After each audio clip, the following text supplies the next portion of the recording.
Hi, welcome to Addiction Recovery Place podcast, the podcast champion addiction treatment professionals around the world. I'm your host, Chris Langley, and I'm very pleased to introduce today's guest, Angie Poyle from Sioux Falls in South Dakota. Angie is the Director of Outpatient Substance Use Services in Sioux Falls and a representative for the DUI Court. Welcome to Addiction Recovery Place podcast, Angie. It's great to have you with us today.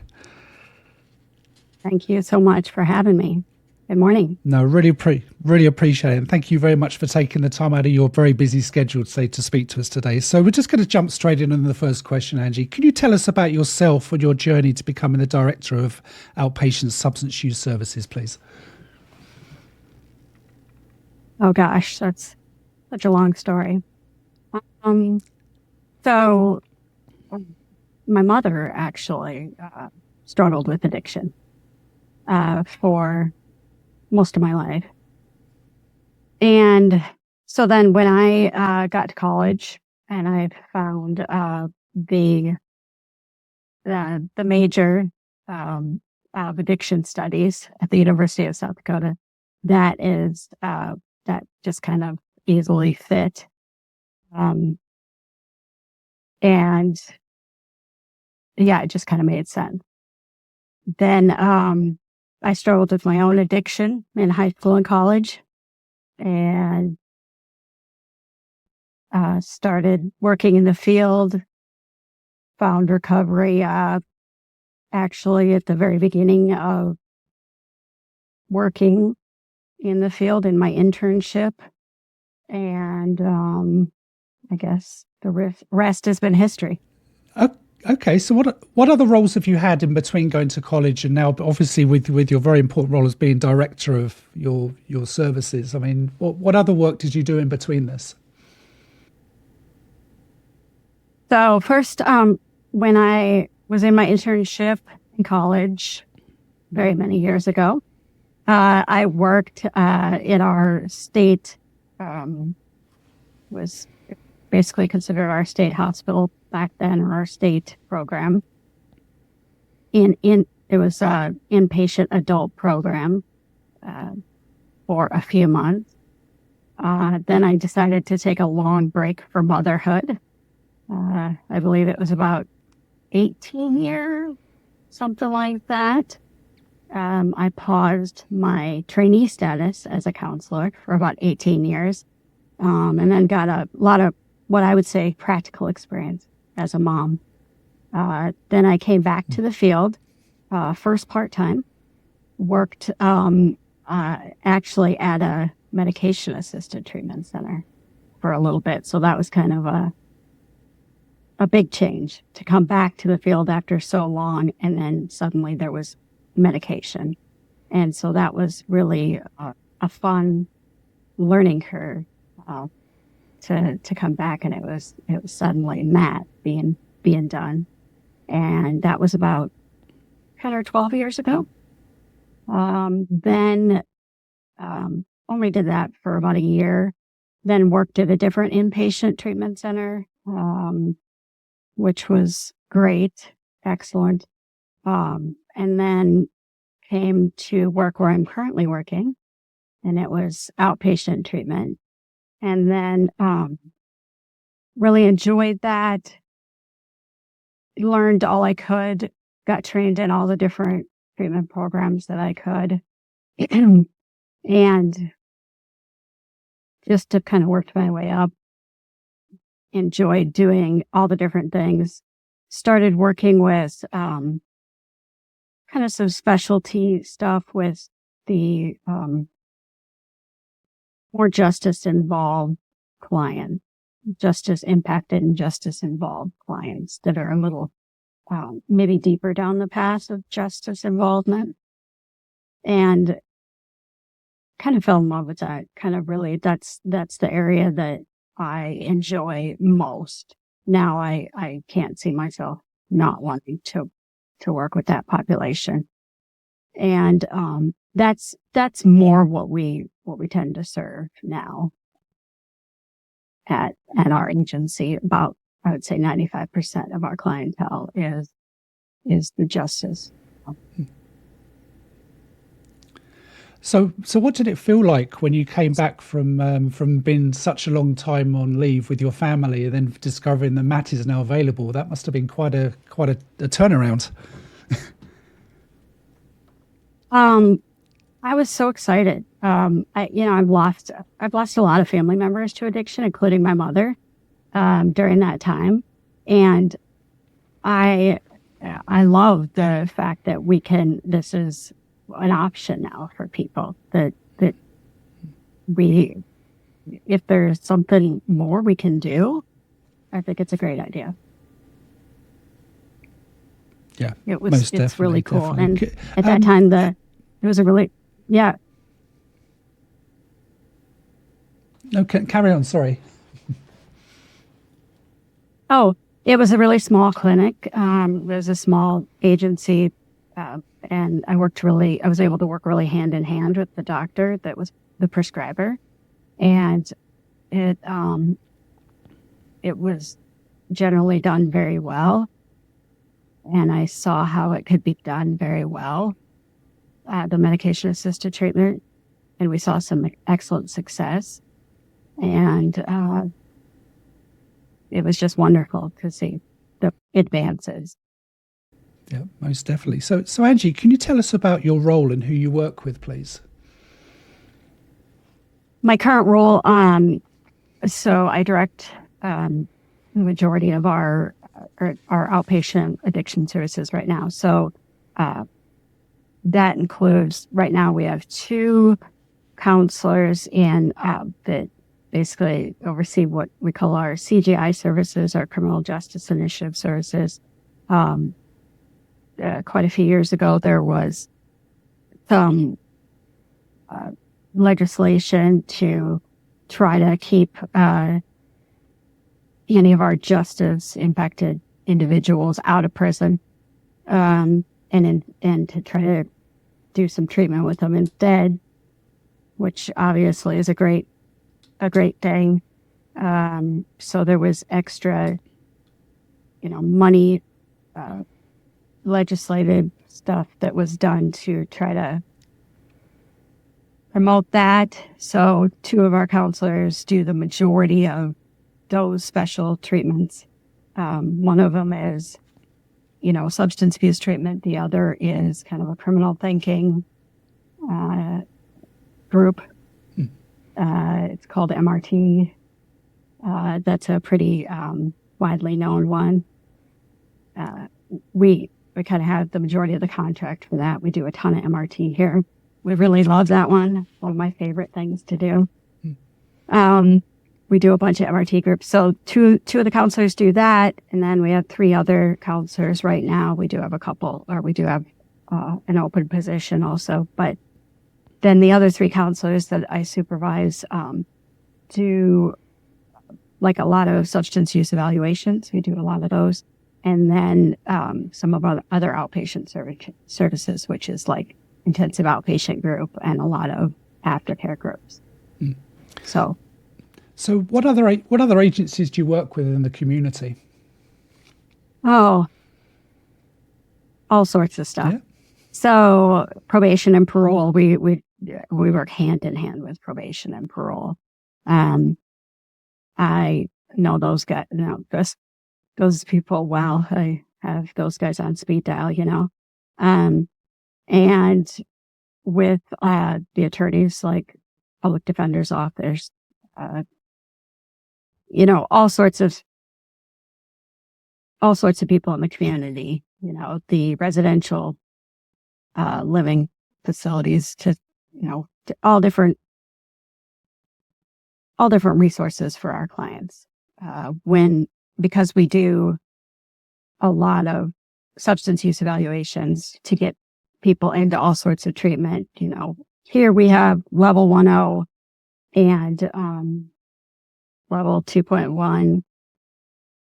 We, of course, do lots of evaluations to get people into inpatient treatment, level 3.7 and residential, and we do plenty of just coordinating care. Of course, it ends up being a fair amount of like case management type stuff, just because we care enough about the clients that we put in the extra do the extra stuff that just, and referring to, if they need mental health, because we focus on addiction here. We do have some in-house mental health services, but they're pretty busy with other stuff. So sometimes they're not always able to take our referrals. So sometimes just so much coordinating of care with other agencies, no matter what our clients need. Yeah. I bet it must be a real weight off the shoulders of the probation staff, having your resources, as you say, on speed dial as well. Yeah. They're generally happy with us because we try so hard to just get the client needs met, try to get them the help they need so they can be successful. Yeah. It's just about getting a support network together, isn't it? With the same goal. Right. Yeah. Yep. Exactly. Absolutely. So what would you say are some of the biggest challenges when working this field, do you think, Angie? Oh, yeah. I was thinking about this one.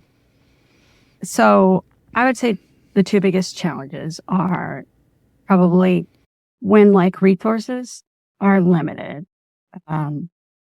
So if we know, a client needs housing and, that is limited, or, they need some residential treatment and it's maybe backed up for 3 months and they just have no place to go. And right now, it's 9 degrees out or transportation right now. It's just struggle in Sioux Falls. So, it's still just them getting to and from treatment when they kind of need to, or else they might be in trouble with their probation. Yeah, just some of those barriers, or knowing that they really, really need some mental health therapy, or else maybe their substance abuse treatment. They maybe won't be successful in recovery if they don't address some of those issues, but maybe they really just don't have that access, or the finances to do that. That's a real struggle to see that or know that that's their barrier. Yeah. And then another one would just be for us, as counselors, myself and my staff, to see, or to have the emotional, to see what's happening emotionally, and to have our people, a lot of our clientele are having, just major struggles, and just see some of the really bad things happen, to have the loss of clients. And we have good, I think we take good care of ourselves, good self-care and all that, but just still, it's tough when we've worked with clients for many months, or maybe even a year or two, and they still maybe pass away, or, something terrible still happens. It's still not easy. In October and November, we kind of had a tough month where a couple of pretty bad things happened, and it wasn't easy. So I guess it's about supporting each other in the workplace as well, with going through, like you said, self-care for for yourself, obviously, and looking after your colleagues as well, to make sure that they're looked after and their welfare is acknowledged. It's very important in this field. Right. Yeah. Yeah. Yeah. Mm-hmm. You mentioned something quite sensitive earlier about some of your clients perhaps have sadly passed away. I mean, how is your state coping with the opioid crisis, and what harm reduction services are available in South Dakota? Well, yeah, for a few years now, there's been some great progress in dealing with the opioid crisis. There's been a lot of Narcan use, and even distribution of Narcan to the public, and, lots of people are using Narcan all over the place. There's definitely all sorts of, good Samaritan laws where people could be using it all over. And there's even some more and more grants. And I know there was some, what is it, with the opioid, I think there's some settlement dollars that just came through. Yeah. There was just a bunch of that just came through with lots more stuff that's starting to happen, especially with Narcan. Just use being, so much Narcan is being distributed. But a lot of that stuff is just taking off. There's some great agencies that have really taken off with that, and some grassroots organizations that have been starting to do some stuff with that. And then there also been, for a few years now, also been starting to distribute the fentanyl test strips to clientele or clients, and to anybody who wants those kind of things. And then some great ads that are, going on out there, some marketing and stuff to just kind of educate the public a little more about it. They've also been doing those for a few years now, at least 10 years. There's been the, forget exactly what it's called, the prescription drug, reporting, can't think of the exact name. The prescription drug reporting, list. So doctors can check it. And it's a data collection area, so that all doctors and pharmacists can check to see who is getting what opioids from where, so that if people are getting it from multiple places, that will, they can check that and it'll pop up. It's great to hear that South Dakota isn't running away from the problem. Oh yeah. That's exactly. for sure. Right. And you're actually the third person I've spoken to in the last 2 weeks who's spoken about the Opioid Resettlement Fund. Yes. And it's nice to hear that South Dakota is actually putting it towards a good, how it's supposed to be. Right. Which is, and medication-assisted treatment, thankfully, is increasing here. So, well, let's hope those dollars go to, continue to go to the right causes. Right. As it should do, because that was just a travesty what happened, and quite rightly there should be some big compensation for what happened. That was just really was shocking. That's lovely to hear that South Dakota is actually addressing the problem head on. That's lovely. Yes. Just going to move on a little bit, Angie, because you're a long-term member of NADAC. Can you explain why you joined this organisation and what are the benefits to becoming a member, and if there's a message to anyone who's thinking about coming into this very wide-ranging field, why someone should consider becoming a member? I think I first joined it because when I first came back to the field, I think I was nervous that I had been out of the field for so long. I went to school, so long ago, and I was coming back, and I was like, I hope I remember everything. I hope, I hope I'm going to be okay coming back. So I love being a part of it because of all the resources, and I want to stay fresh and keep my knowledge current. And I don't know, I guess I'm just kind of a nerd when it comes to, admittedly, I'm a nerd when it comes to addiction and recovery stuff. I just love soaking up all the information that I can. I can never get enough knowledge when it comes to addiction and recovery, because I want to always just keep gaining more whatever I can do to help our clients, and whatever I can do to be able to teach my staff more so that they can continue to help our clients is better. And, NADAC is such a wealth of knowledge, just constantly putting out more and more information and knowledge. So I love it. And they make all the learning so interesting and in a way that is, easy to want to engage with it. So you would recommend someone to look into NADAC if they're considering absolutely. it? Yeah. Absolutely. And for all of us that need CEUs, it's the best way. Yep. Yeah, definitely. It's so worth it. Yeah. They're an incredible organization. I've loved being a member. It's been a real eye-opener for me, a real learning curve for me to join this organization. I've had times where I let it lapse and, and then I regret it because I'm like, why did I go without it? So yeah.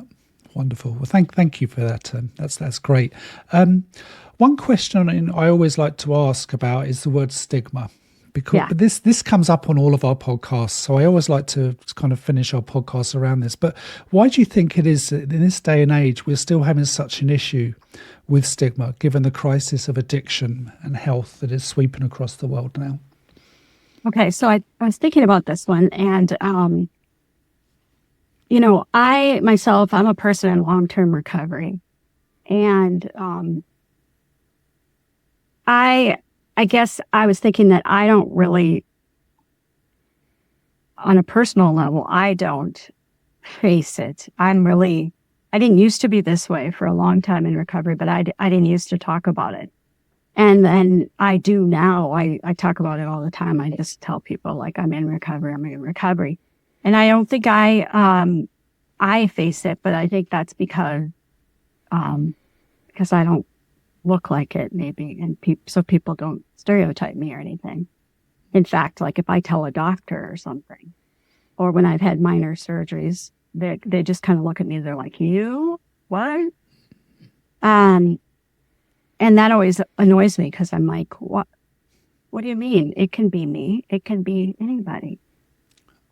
But so then I started thinking about, my clients, of course, do face that. And I think the reason is because it's still a little confusing. It really is.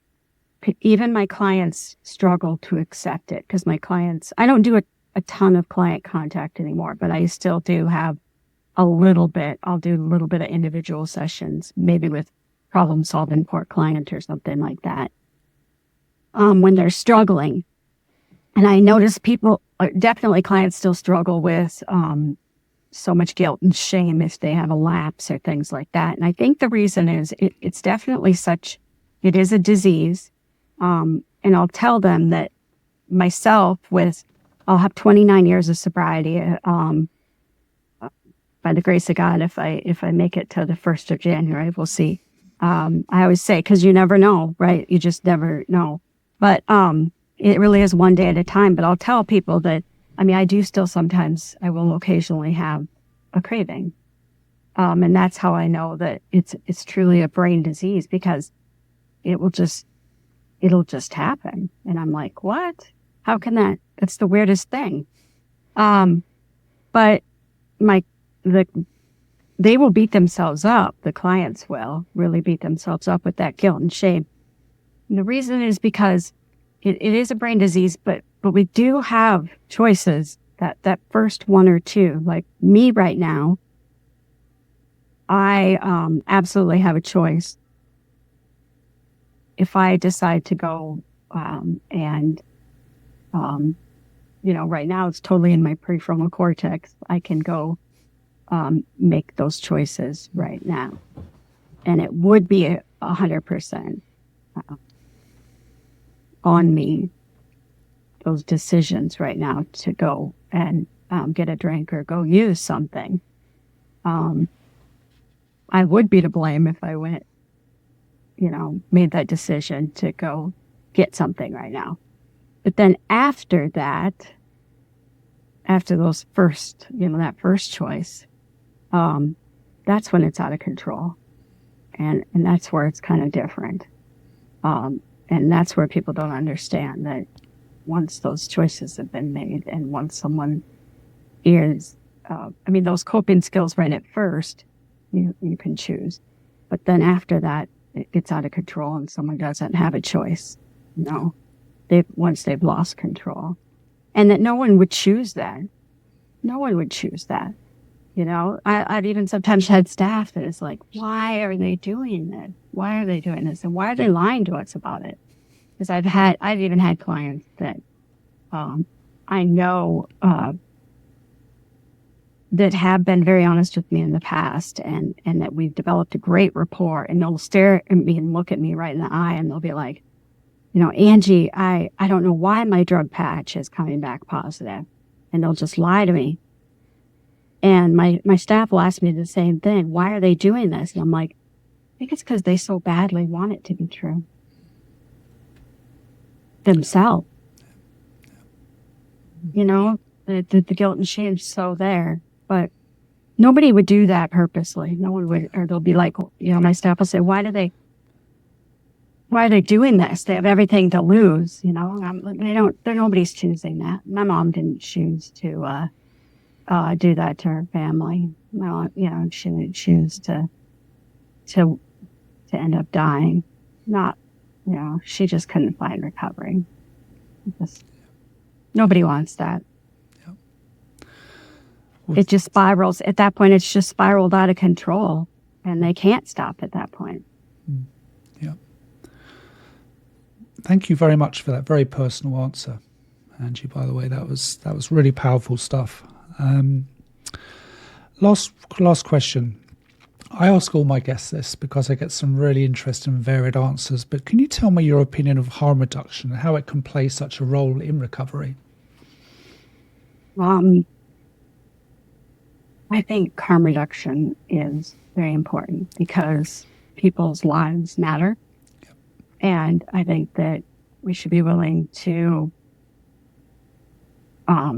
do anything it takes to, you know, help people to survive, for another day to find recovery.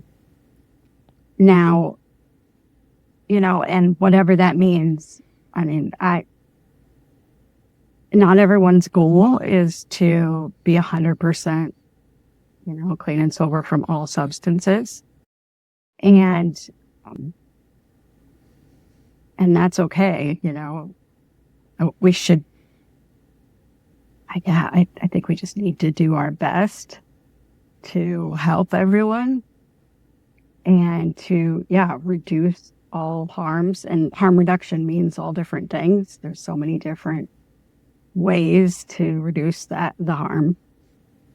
But you know, so people, of course, think, oh, it's terrible to do things like provide clean needles and stuff. But I'm like, but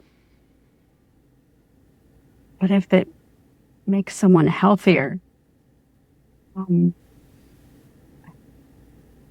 then I think that, we should be doing anything we can to help people. And, you know, while on a personal, I mean, I do think that probably in the long run, I don't know that, you know, like moderating use usually works very well.